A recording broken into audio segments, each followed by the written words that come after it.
International lab facility. Student-led startups. Great academic exposure. KL, deemed to be university.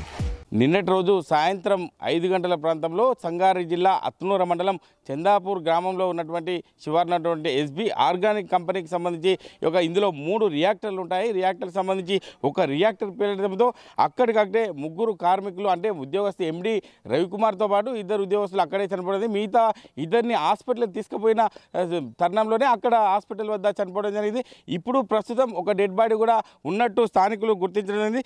Sangareddy జిల్లా అత్నూర మండలం Chandapur గ్రామశివార్లో SB organic పరిశ్రమలో సాయంత్రం పూట జరిగినటువంటి సంఘటనలో కంపెనీ డైరెక్టర్ సహా 6 కార్మికులు కూడా చనిపోవడం జరిగింది. ఇందులో 14 మందికి తీవ్రంగా గాయపడ్డారని చెప్పాడు. కంపెనీ రియాక్టర్ నుంచి ఒక్కసారిగా పొగలు వచ్చిన వెంటనే మంటలు చెరిగాయి.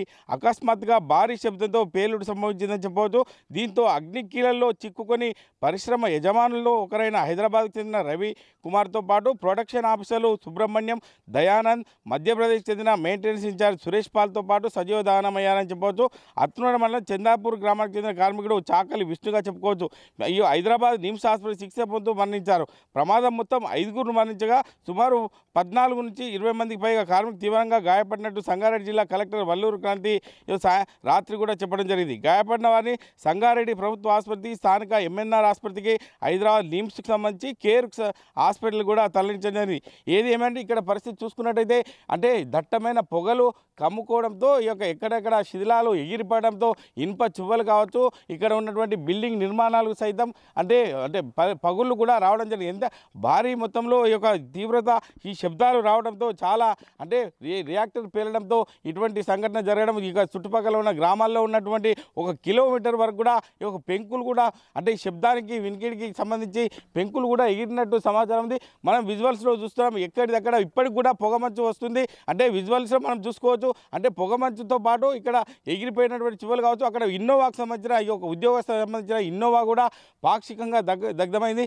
ఎక్కడిక్కడ చెల్లా చెదురుగా వస్తువులని పోవడంతో అంటే ఇక్కడ తీవ్రత చూస్తున్నట్టయితే ఇనుప సామాగ్రి సైతం అంటే ఫిట్ అయినటువంటి సామాగ్రి సైతం ఇక్కడ ఎగిరిపోయి పడడము, ఎక్కడికక్కడ చెల్లా చెదరై ఉండడం పరిస్థితి బట్టి చూస్తుంటే మనకు అర్థమవుతుంది.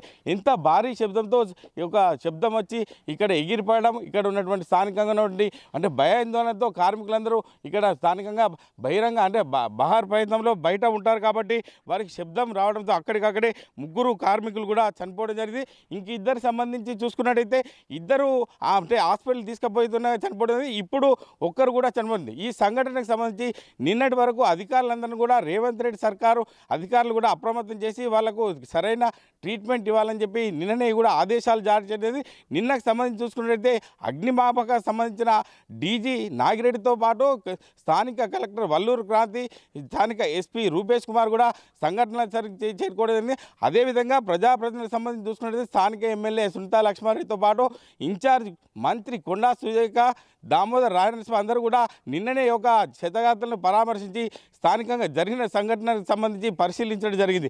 ఏది ఏమంటే చూస్తుంటే ఈ సంఘటన చూస్తుంటే విచారణగా ఉందని చెప్పవచ్చు. అంటే ఇక్కడ పరిస్థితి బట్టి చూస్తుంటే పేలిన సంఘటన, చనిపోయిన కుటుంబాల పరిస్థితి అందరూ కూడా రోదనలతో కూడా నిండిందని చెప్పవచ్చు. చుట్టుపక్కల గ్రామాల్లో ఉన్న బంధువులు కావచ్చు, గ్రామస్తులు కావచ్చు, ఇక్కడికి చేరుకొని రోధిస్తున్నట్టు పరిస్థితి కూడా మనకు కనబడుతుంది. ఇది తాజా పరిస్థితి. కెమెరామెన్ ఎల్లవరితో మహేష్, RTV, ఉమ్మడి మెదక్ జిల్లా. మరిన్ని వీడియోస్ కోసం ఛానల్ ని సబ్స్క్రైబ్ చేయండి. లేటెస్ట్ అప్డేట్స్ కోసం వాట్సాప్ ఛానల్ ని ఫాలో చేయండి. అండ్ లింక్ డిస్క్రిప్షన్ లో ఉంది.